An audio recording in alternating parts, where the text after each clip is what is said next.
traen otros temas aquí a la radio. Venimos hablando muchas veces en este espacio de la ciencia, la supuesta objetividad de la ciencia y desde qué lugar se construye conocimiento. Y sobre todo una vez hablábamos de lo que decía Foucault, que era la arqueología del saber, ¿no? Y saber que el conocimiento está contextualizado y tiene precisamente una matriz sociocultural, política, histórica, de lo que el poder permite, de lo que se habla, de lo que no se habla, cómo se construye conocimiento y por qué. En este sentido, tenemos que, está bueno seguir despojando esta idea de que la ciencia sea solamente una proyección teórica de conocimiento, sino verla realmente como lo que es una construcción social, una práctica de construcción social y que está atravesada por otras prácticas, que tiene mucho que ver con la coyuntura política, tiene que ver con las clases sociales, tiene que ver con la lucha de poder, con lo hegemónico, lo no hegemónico de cada momento. Y hay un caso paradigmático, bueno, hay muchos, ¿no? Pero bueno, elegí un caso paradigmático dentro de las ciencias sociales, que es la geografía, y hablando un poquito de cómo Occidente, cuando me refiero a Occidente hablo del mundo europeo, ¿no? Se formó una idea de lo que era el territorio, que actualmente es el territorio nuestro, como que hoy decimos Argentina, ¿no? El conocimiento de Occidente sobre nuestro territorio llega con el descubridor oficial, digamos, en 1516, que es Solís, que es como el descubridor oficial de esta zona. Y la primera crónica que se escribe sobre la zona pampeana y todo esto es de Ulrico Schmidt, un viajero, explorador, que se instaló en Mendoza. Y a partir de ahí escribió, y cómo era vista la Pampa en ese contexto. Y era vista como una aldea en medio de la nada, del desierto, de lo indómito, de lo salvaje, y de una cosa como muy extraña y así casi mítica, ¿no? Y la palabra salvaje, indómito, esto de que no tenías como final, esta es la historia de la Pampa, ¿no? Como extensión infinita. El horizonte infinito. Y tardó 4 siglos, nada más ni nada menos, que este territorio valorizarse económica y geopolíticamente para el capitalismo occidental. Y fue precisamente en el siglo XIX cuando, bueno, había toda una coyuntura política que hizo que muchas zonas húmedas del mundo, húmedas productoras de alimentos, empezaran a insertarse en el circuito de la economía mundial de ese momento. Tenemos un segundo descubridor, que fue el primer científico oficial, o científico en la manera que nosotros decimos científico, que escribió algo sobre la Pampa, que fue Darwin en uno de sus viajes. En el siglo XIX hubo varios, se llamaban exploradores científicos, porque escribían, había ya toda una formación, digamos, a lo que se llamó ciencia, todo este anclaje positivista de la ciencia, también muy influenciado por las ciencias naturales. Bueno, de hecho Darwin pertenece más a las ciencias naturales, ¿no es cierto? Y se empiezan digamos, el conocimiento libresco, teórico, empieza a ser desplazado por este conocimiento mucho más real. Entonces es el auge de los exploradores, de mandar exploradores y que manden informes, bueno, ¿qué hay? ¿Qué ves? A contar montañas, cordero, de todo un poco, ¿no? De hecho, mapas realizados a los pura mapas, sí. Exactamente, toda esa historia de primera exploración. Darwin... Voy a hablar de Darwin y de Denis, que es un francés que vino 100 años después, más después del centenario, poquitito después del centenario, donde ya la Pampa es otra cosa, ¿no es cierto? Estoy hablando. Darwin vino, el libro es de crónicas de 1832-1833 y habla vamos a decir, la Pampa salvaje, ¿sí? Habla de la coyuntura, bueno, unitarios federales, habla mucho de esa coyuntura, de lo que era el aborigen, el gaucho, el ejército, el rol del ejército, y ya anticipa y habla de esto de lo indómito, de lo salvaje, potenciado desde ese lugar. También él indica que es, digamos, la Pampa es vista como el lugar a poblar, el lugar a cultivar, el lugar a explotar, pero todavía es en potencia, ¿no es cierto? Y anticipa de cierta forma sutil lo que va a ser el corrimiento de las comunidades de los habitantes originarios, ¿no? Él habla de que, bueno, va a haber un corrimiento y va a haber anticipa un conflicto ahí. No se mete mucho demasiado en eso, pero lo avisora, ¿no? Sí, lo vislumbra. Habla sobre esa coyuntura que se va a dar de corrimiento y exterminio, ¿no? que era la forma como avanzaba el colonialismo.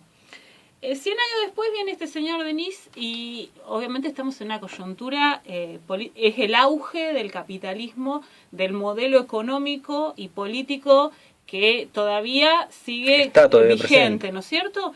Y ya la Pampa Húmeda tiene una organización territorial, es la matriz de organización de territorio y del espacio que sigue vigente hasta hoy. Uh-huh. Eso es lo que avisoró este señor Denis cuando vino después del centenario. ¿Denis? Pierre Denis, que es un francés. Perfecto.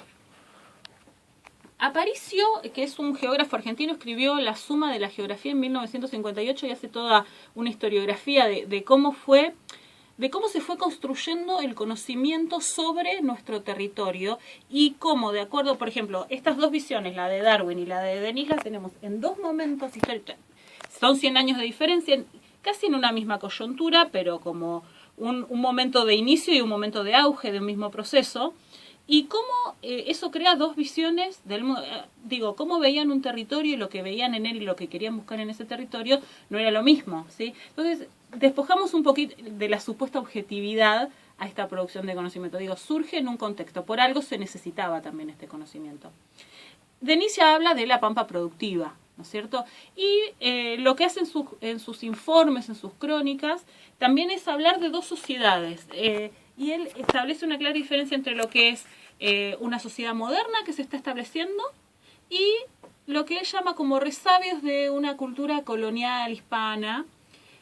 Y en un momento hay una clasificación como más, lo podemos traducir a algo más coloquial, como lo que era la pampa gringa y las regiones extrapampeanas, digamos, ¿no?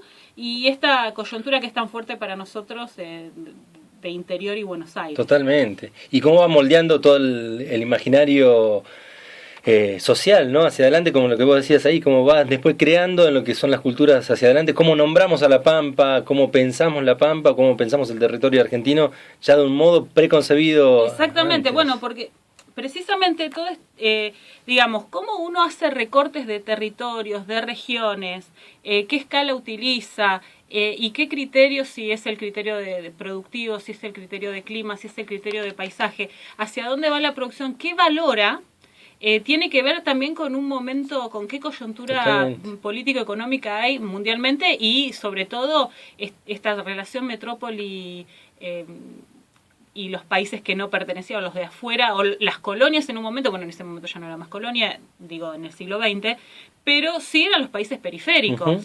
Y sí seguían sirviendo, o sea, imagínate en el centenario que éramos el granero del mundo. Precisamente la valoración es la valoración que le da el capitalismo occidental a esta zona. Absolutamente. Entonces también hay un fuerte impacto de la mirada puesta en eso. Que sigue hasta el día de hoy también. Sí, ¿no? Sigue hasta el día de hoy. Esa es la matriz más cambiada. Si nos preguntamos hoy, bueno, ¿cómo es visto nuestro territorio y bajo qué matriz? Y es la misma. Sí.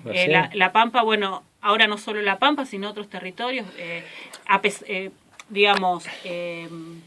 causa del desmonte. De la soja que ha... Exactamente, sí. El modelo sojero es es lo posterior a esto, ¿no? Exactamente. 100 años después que tenemos el modelo sojero. Es la continuidad de eso a través de ahora la soja y todo lo que tiene que ver con las transnacionales como Monsanto, llevando adelante, corriendo esta frontera agrícola, desplazando a campesinados, desplazando a pueblos originarios y con lo que tiene que ver, ¿no? Desplazando la cultura, la forma de concebir un territorio violentamente, porque no desplaza solamente lo que tiene que ver con el territorio propiamente dicho, ¿no? La vegetación, la fauna, sino todo el ambiente que es cultural también. Exactamente, bueno, porque el hombre que se instala en un territorio, la comunidad, la sociedad, como lo llamemos, que se instala en un territorio, es moldeado por ese territorio, pero también lo modela. Totalmente. Y lo modifica. Obviamente esto que lo modifica, pero esa gente que está, o nosotros acá, o cada sociedad, tiene esta relación entre cultura y naturaleza que es muy compleja y que crea determinadas dinámicas. Por eso determinadas zonas están abandonadas de golpe y otras adquieren valor o en algún momento estuvieron pobladas y después no, o al revés, ¿sí? O ahora están o se dan determinadas dinámicas poblacionales. Tiene mucho que ver con esto. A lo que quería poner el acento era precisamente esta cuestión de que a veces el conocimiento sobre un espacio, sobre un territorio, se juega con una sola dimensión y hay varias, ¿no? Y pensar que esto también es una construcción y que la visión, digo, la gestión del espacio, la gestión del territorio, que siempre es como, siempre llegamos a esa raíz, ¿no? Que ahí estamos con el conflicto básico del territorio. Cómo lo valorizamos, desde qué lugar lo analizamos, qué recorte hacemos, también tiene que ver con determinados intereses y la gestión futura de ese territorio, digamos, cómo nosotros podemos concebir hoy la megaminería, cómo es visto, digamos, cómo el que hace el recorte, bueno, los Andes, cordillera, qué recorte hace el que tiene el interés minero, qué recorte hace el que tiene otro interés, ¿sí? Hay, digamos, una dinámica muy fuerte que tiene que ver no solo con la gente que vive en ese lugar y con esa comunidad, sino con todo. Supra, y llegamos a niveles globales, sobre todo en la época de las multinacionales, ¿no? Yo pensaba esto cuando decía, por ejemplo, está bueno pensar Esquel, ¿no? Yo siempre lo sitúo Esquel, podemos remontarnos, casos como el de Esquel, en los 60, en los 50, en Estados Unidos también, pero digo, me centro en Esquel, que es el lugar que nos toca vivir. Geográficamente también lo podemos pensar así al territorio. ¿Cómo podría haber sido si no hubiéramos decidido el 92, lo pongo yo, porque para mí ya es el 92, el 82% de aquel tiempo decirle no a un emprendimiento mega minero aquí en Esquel? ¿Cómo podría haber sido la configuración territorial para las empresas mega mineras de toda la cordillera en esta zona? Totalmente distinto. Creo que marca un punto de inflexión cómo nos relacionamos nosotros con la naturaleza en Esquel, y en la región me refiero, a cómo van a ser vistos geográficamente o geopolíticamente esta región también. Es determinante nuestra decisión a lo largo de cómo se va a ver el territorio hacia adelante, cómo se ve y cómo se va a ver hacia adelante también. Por eso me parece interesante cómo lo planteas. Un caso paradigmático de eso es la fiebre del oro en California a mitad del siglo XIX. Fueron a vivir 30.000 personas de golpe en un lugar donde vivían 400. O sea, la represa acá en Esquel también. Exactamente. Bueno, perdón. Todas estas cuestiones, dónde se pone el foco, qué región se valoriza y por qué, tiene que ver con toda una dinámica social y cultural y no solamente con, digamos, con la descripción de un paisaje, de sus recursos naturales y todo eso. Bueno, un poquito por ahí iba la columna de hoy. Sí, porque como quien no quiere la cosa. Está buenísimo traer